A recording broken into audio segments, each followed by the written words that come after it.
Hello everyone! Hello po sa lahat ng ating mga kapatiran, sa lahat po ng aking mga kapatid sa pananampalataya. Magandang araw po, blessed day po sa lahat. Yes.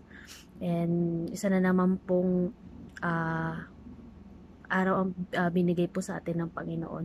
And yun nga po mga kapatid, it's first day po ng lockdown dito po, 24-hour lockdown po na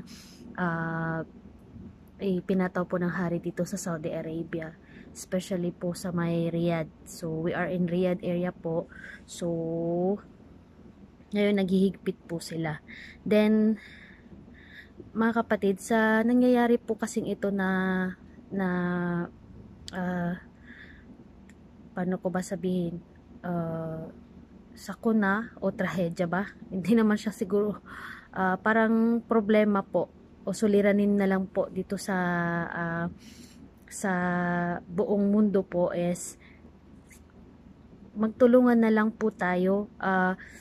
Yung kung hindi man po tayo makatulong financially tulad po ng iba, pwede po natin ipagdasal ang bawat isa through prayer po na kung through prayer po, at least kahit papaano po nakakatulong po tayo, kaysa po manira po tayo na magsiraan po tayo, magturuan po tayo, magtinginan po ng mga mali.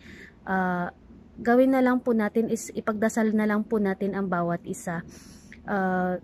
Although hindi man po tayo lahat kasi binayayaan para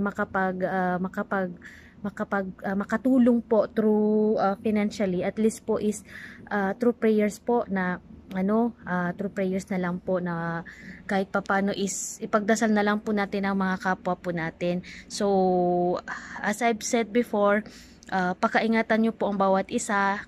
Lagi po nating isipin na nandito po tayo, kailangan po nating magpalakas, kailangan po nating manalig po, at isipin po natin na may mga pamilya po tayong umaasa sa atin, may mga pamilya po tayong nag-aantay. So kung ano man po yung mga nangyayari, sana po na na lang po natin, abide by the law na lang po tayo, kasi hindi lang po to kasi para sa atin, para din po sa ating mga pamilya. So hanggang dito na lang po yung video ko para po sa lahat. Manalangin na lang po tayo lagi, at sa bawat araw po na dumidilat po yung ating mga mata, nawa po na ang Panginoon po lagi ang una papasok po sa atin, at magpasalamat po tayo, at binigyan pa niya po tayo ng pagkakataon sa bawat araw. Ika nga po, sa bawat araw po na pagdilat ng mga mata natin is bagong pag-asa po. So God bless po sa lahat, and yun, patuloy po tayo magpakatatag at magdasal. So God bless everyone.